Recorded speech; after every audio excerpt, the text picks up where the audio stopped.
Lundi 11 janvier 1999, spécial, on n'est plus capable d'entendre parler du bâtard de verglas. Présentation du tout premier combat de lutte extrême au Québec. Comment ça, le tout premier? Où est-ce qu'ils étaient, eux autres, quand j'ai dû disputer à une femme âgée le dernier petit contenant de liquide à fondu au dépanneur lors du terrible verglas de 1998?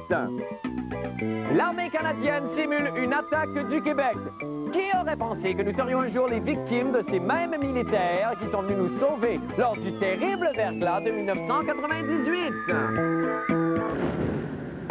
Bonne fête du monde et bon début de semaine, mesdames et messieurs. Tout d'abord, des nouvelles de moi. Eh bien, mon cœur bondit littéralement de joie car c'est fête aujourd'hui. Oui, c'est la fête. La fête. C'est l'anniversaire de notre bon premier ministre, M. Jean Chrétien, aujourd'hui même. Comment pouvais-je, mon Dieu, passer sous silence cet événement qui réjouit tous les Canadiens et toutes les Canadiennes? Quelques par cas aussi sont contents. Il y a un polar, là, dont ça ne fait pas l'affaire, mais ce sera rabat-joie, car aujourd'hui, qu'est-ce que c'est aujourd'hui? C'est la fête! La fête! Les boum boum paille, papaye, paille, papaye, fête, fête. Toum toum paille, papaye, paille, papaye, fête, fête. Toum toum paille. Bon, OK, ça fait alors 65 ans aujourd'hui, Monsieur Jean Chrétien. Ça, là, c'est l'âge de la retraite. Oui? Permis d'espérer? La retraite. Alors, aujourd'hui, évidemment, afin de marquer cette date d'une pierre blanche, j'ai décidé de vous offrir une petite biographie de M. Jean Chrétien qui couvre sa naissance et son 65e anniversaire, parce qu'on sait complètement de ce qui se passe en ces deux dates-là. Et je ferai ceci avec, le concours inestimable du théâtre de marionnettes. Foufou des pâtes à choux de Budapest, que je vois la joie dans vos yeux. Scène 1, place au théâtre. La naissance de M. Jean Chrétien. Alors, nous sommes à Shawinigan, dans la nuit du 11 janvier 1934. Au comble de la douleur de l'accouchement, la mère de M. Jean Chrétien, la jolie Raguta Chrétien, parcourt les rues de la Mauricie afin de trouver un logis pour mettre bas. Tous les Shawiniganais lui refusent l'asile et à son passage se mettent à se sauver en gigant. Raguta Chrétien insiste et là s'ensuit une course folle. Plusieurs heures plus tard, Raguta trouve enfin refuge et accouche d'un magnifique poupon promu à un grand avenir. Oh mon Dieu! Au même moment, à Bethléem, une étoile traverse le ciel, indiquant le lieu de naissance de Jean à 3 rois mages qui apportent des cadeaux nouveau-nés. Un petit, qui arrivera subséquemment, le voici, et 2 Players Light. Bon là, écoutez, c'est pas le Messie, là, Encens et Mire Dépôt était fermé. Ils se rendent donc à Shawinigan et cognent à la porte de refuge de Raguta Chrétien qui leur répond, et là je vais faire ma célèbre imitation de la mère de Jean Chrétien. Que voulez-vous? Nous voulons emporter un petit et 2 Players Light à l'Enfant Roi. En paix! Dansons! En fait, tout le monde danse ça. Bien.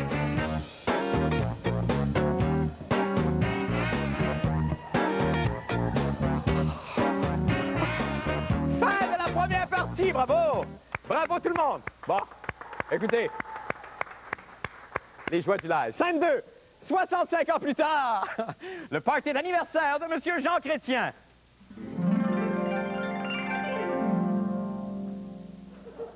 Ottawa, 1999, la résidence officielle du premier ministre du Canada du 24 Sussex Drive.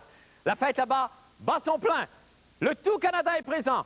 Magic Tom, Wayne Gretzky, le Vagabond, les Rocheuses, Margie Gillis et les sœurs McGarrigle. Et là, je vais faire ma célèbre imitation des sœurs McGarrigle. Moi, je me promène sur Sainte-Catherine. Tout le monde danse.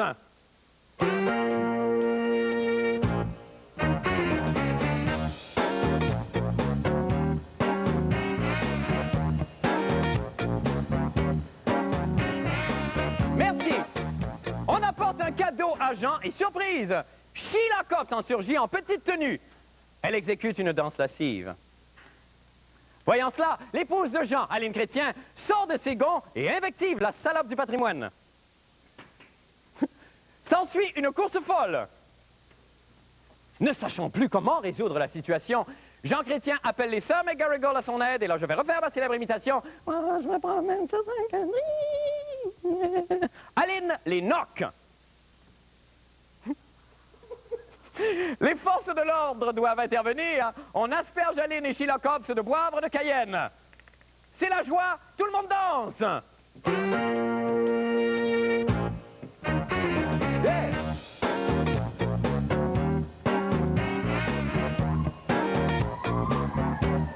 Ben, c'est déjà terminé, bravo.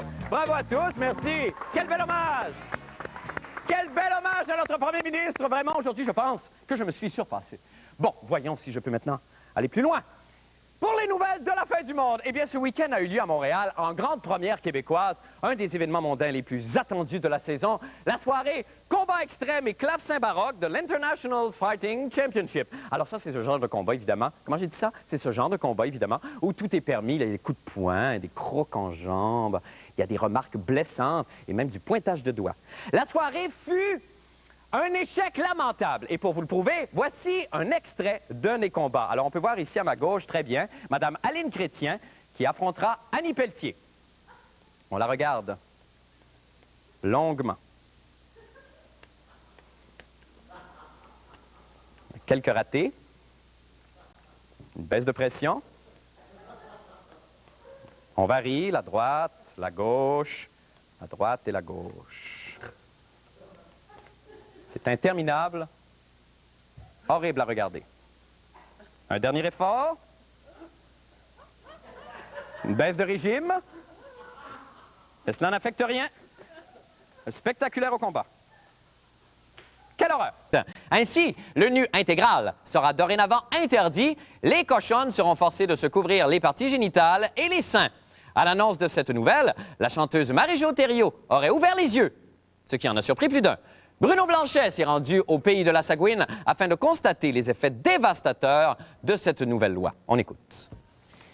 C'est à n'y rien comprendre, clament les danseuses et les propriétaires qui se demandent bien comment ils appelleront à l'avenir leurs établissements. Par exemple, ici au bar Les Perlants de la rue Hogan à Featherstown, on trouve que l'intervention policière a été plutôt brutale et inattendue. J'ai rencontré la jeune et jolie Tina qui nous raconte la soirée. J'étions même pas paré, j'étions même pas encore embarqué sur stage. J'avions même pas encore enlevé ma bras. J'avions même pas montré ma chenoute. Il me dit Rabbi. J'ai dit Rabbi.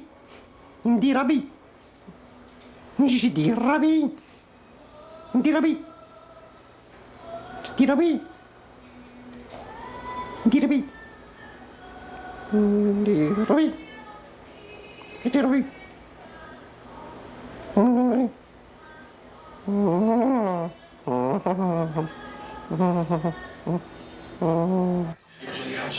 Qu'en est-il de l'avenir de ces belles jeunes femmes? Céderont-elles aux pressions de la justice? Mais surtout, est-ce que les danseuses ont dit leur dernier mot? Non, selon la belle Tina. Au New Brunswick, on n'a peut-être pas des gros tits, mais on a des gros boots. C'était Bruno Blanchet, au Nouveau-Brunswick.